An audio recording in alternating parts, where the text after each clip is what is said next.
Joining me now is somebody who's been doing a tell it like it is approach. It's the governor of Maryland, who yesterday ordered all residents to stay at home. Governor Hogan, thanks for coming on today. And it was not lost on us, particularly us in the DMV, that you, Mayor Bowser, Governor Northam of Virginia, this seemed to be a uniform announcement this time. It tells me that after a little bit of a start where each entity was operating solo, you guys are operating more as a joint set of leaders. How did that come about? Well, so I think we are all trying to make the best decisions for our states based on the facts on the ground. But we've been trying to communicate as a region. We had a call yesterday, actually after I made the announcements, we had a call.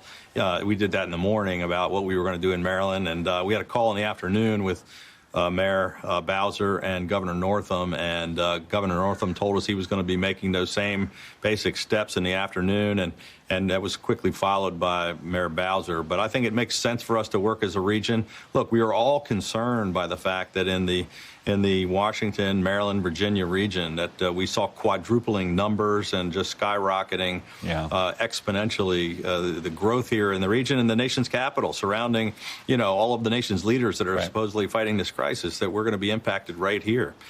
So we decided it was time to take even more aggressive action.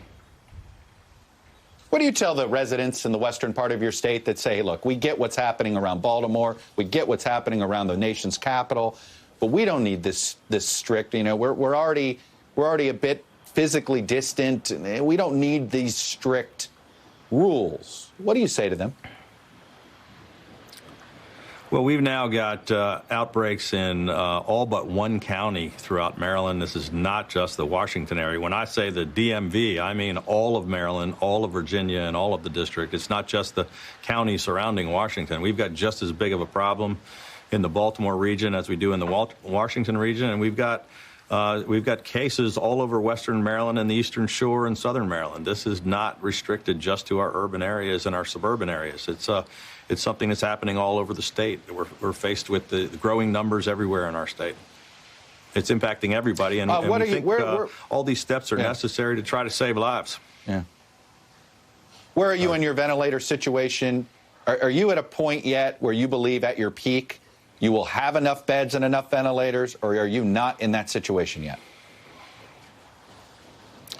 Well, Chuck, I think we're in the same position that just about every other governor in America is, and that is that we're working with our hospital systems and talking with really smart folks about what happens if we're not able to flatten this curve. And if we have this spike demand on our hospitals, nobody has enough ventilators or enough personnel or enough hospital beds and ICU beds to handle this, which is why we're taking these kind of drastic actions. And we're all hoping and kind of shooting blind with the lack of testing and lack of data to hope that all these actions are going to be successful and stretching this out over a longer period of time, because nobody has enough of these things. It's not just a situation in New York. I mean, we're just a few weeks behind what's happening there. I'm curious, Governor, I saw that New York State, that Governor Cuomo is trying to institute a hospital resource sharing system. And looking at the fact that your peak appears to be 2 to 3 weeks sooner than Virginia's peak, it seems like that's an ample opportunity perhaps for the two states to, in the same way you work with each other in storms, you send your power guys over, they send their power guys over. Could we be looking at a formalized hospital relationship for the DMV that could do the same thing that Governor Cuomo is trying to do in New York? Well, I'm not sure all the modeling really matches up, and whether nobody can really agree on exactly when the peaks are going to happen. I think you talk to a lot of different experts, and they'll tell you it's anywhere from 2 weeks or 4 weeks or 6 weeks, and we just don't have enough data to make those decisions. But we're definitely working in the region about cooperation and about surge capacities, and many of our hospital systems operate throughout the region. In other words, they have hospitals in Washington, in Virginia, and in Maryland, and we're talking with all of them and talking with the leaders on an almost daily basis.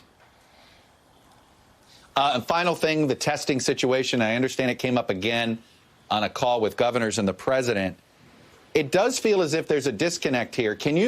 Are you ever going to be able to let everybody out of their house, essentially. Lift these guidelines.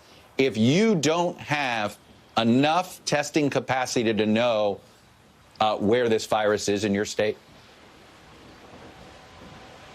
Well, look, I think everybody wants to get to that point where we can get life back to normal. But the way we're going to know it's back to normal is we have enough data to know that we've started to go back down and bend that curve down. We can't do that without getting enough testing and to see those numbers going downward, see the ventilators going down, the ICU beds going down, hospitalizations, and see the infection rate going down. So testing is still a big need that we have to ramp up.